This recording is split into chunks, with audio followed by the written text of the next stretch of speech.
Larry Martinez was a Rincon when two of my kids were over there, and I never realized he was such a star at Sunnyside High School in cross country and track. He was the first team All-State 3 years in a row, and then he went to Pima for 2 years, and then also NAU, and he's all Big Sky. He coached girls cross country at Sunnyside Desert View also. But Larry Martinez, Larry. And I have to tell you, Pat's kids are very good. We had a good time. That's the first time I met Pat. And speaking on Rashida's behalf, I worked with her father last year at Pima Partnership Academy. He was one of the teachers there, and I have to tell you, he talked highly about his daughter and did a great job over there, so I can see why he's such a great role model. Thank you, Mr. Jeffrey. Well, first of all, I want to congratulate the newly inducted Hall of Fame members. I have the opportunity to join many honored individuals. You know, I'm a former principal, and I do in-services now for hundreds of people, and I'm always still nervous. I don't know why, so bear with me. Also, thank you, the Pima County Hall of Fame members. I want to thank Al Tsai for nominating me. I want to thank John Gleason. He's put together a museum of the Hall of Fame members at the La Placita. If you ever have a chance, go see it. I'm very honored to have the opportunity to be invited to join the Hall of Fame. I've had many people who were instrumental in my life who led me down the right path and provided support and gave me a reason to be successful. First of all, I want to thank my lovely wife, Kip, who's had to put up with me for 19 years. And I met her because of a track scholarship at NAU. Honey, where are you? Oh, back there. That's where I met her. She was your typical coach's administrator wife who spent many hours at home raising my daughter while I was out coaching and being a principal. Thanks, honey. Next, I want to thank my beautiful daughter, Lexi, who's a freshman at U of A on an academic scholarship. I used to take her to practice and let her play in the long jump pits while I coached. She'd come home with a bunch of sand all over her diaper and everything. So she traveled with me on trips when I was coaching and as an administrator. She played volleyball at CDO High School and would call me on a road trip and say, "Daddy, I'm at this high school. Have I been here before? It looks familiar." I said, "Yes, you've been there, honey. It's probably been to more high schools than most people will be in a lifetime." And where would it be without your mother? My poor mom. Ma? She did not know what to think of me. Here I was, a 13-year-old freshman in high school, waking up before she got up for work and running before school. And she said, "Aren't you going to get sick, honey? What's going on?" And I would read about Steve Prefontaine, who at the time was one of the best runners in the world. Everything he did, I did. So whatever he ate for breakfast, I'd have her make it. I wouldn't eat meat the day before a race because Prefontaine said it took 24 hours to digest. She bought me weights because Prefontaine weightlifted. I remember one race when I was in high school, a big invitation. The stands were crowded. I'm racing the mile. I come around the home stretch, and the crowd was cheering. And when you've been in those positions, the crowd always sounds like static to me. It was like loud static. But above the static, I hear her yelling, "Go mijo, go mijo, go mijo."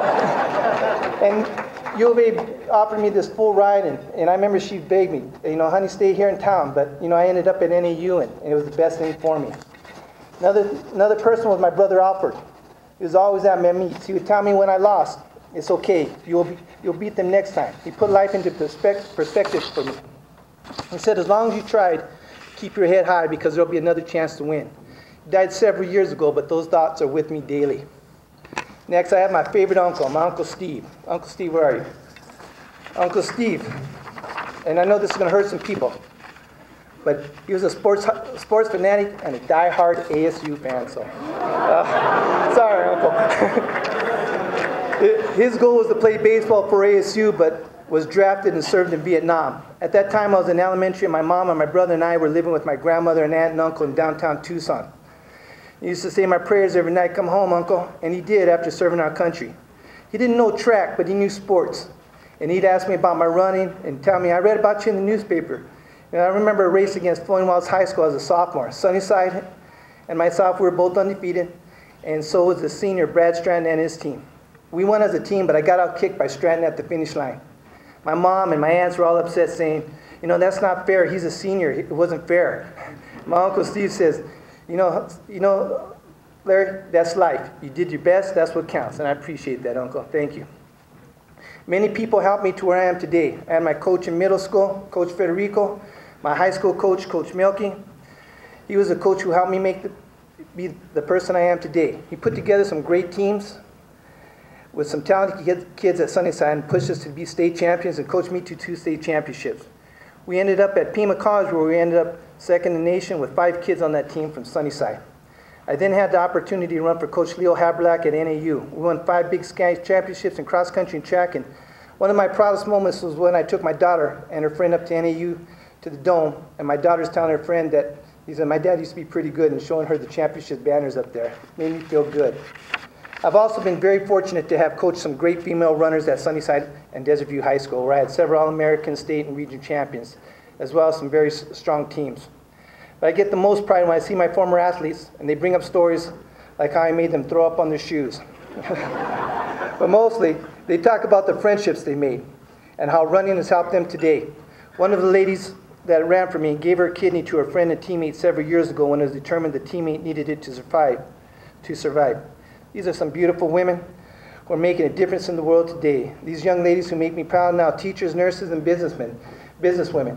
In fact, the little cast that you see on your tables for the Hall of Fame members were made by one of my former runners here, Gracie back there. So they're everywhere. I love it. What I've received from running is friendships. People tell me, you get along with others, it must be easy to make friends. You know, I say, I don't know. I've had the same friends since middle school. I've had like 3. But because of them, I'm here. I did not get to be the state champion, All-American coach and teacher and administrator all by myself. 2 of my best friends are here right now with me, and we've been together the last 40 years. So it shows we're a little old. We were teammates at Sunnyside and at Pima, and one of them Art at NAU. These guys have supported me in practice, races, and life. Ruben Reese, where's Ruben? At the time in high school, he was the fastest high school marathoner in America. He was relentless in our practices, always pushing us to the brink. We're all overachievers, and I know most athletes always are. We still talk once a week, and my wife teases me that when he calls, she says, "Is that your novia?" Which means girlfriend, which means the girlfriend in Spanish. He's now a principal in Buckeye, where his school is rated the best school in the district, and I can see why. Armin Chaka, where's Art? He was also an All-American in college, won several Big Sky championships, competed in 2 Olympic trials, and challenged us daily. You can see why our teams are so tough. He's now a principal in the Sunnyside district. I baptized his daughter, who's a beautiful young lady, Nadia, who's also a standout runner at South Point, and it runs in the genes. Pun intended, huh, Nadia? I've been blessed to have these friends. We pushed each other to be successful. We realized that running was a way for us to dream and to set and achieve goals. We know the value of work because of the hardships and obstacles we've overcome to become successful adults. We know now that if it would not have been for running, we would not be here today. We support each other and still do 40 years later. I appreciate that, guys. Running was an outlet for me, and it still is. Although when people ask me about my running in the old days, I say that was 40 pounds ago. And now I just fall forward when I jog. But I do love getting out for a run to unwind. I'm thankful for everyone who has helped me be the person I am today. I know there are many people who I have not mentioned, but they are there in my life. Running gave me my wife, my job, and the friends I have today. And I thank the Lord every day for the beautiful life I have. Thank you, everyone, and keep striving for those goals because we are never too old. Thank you.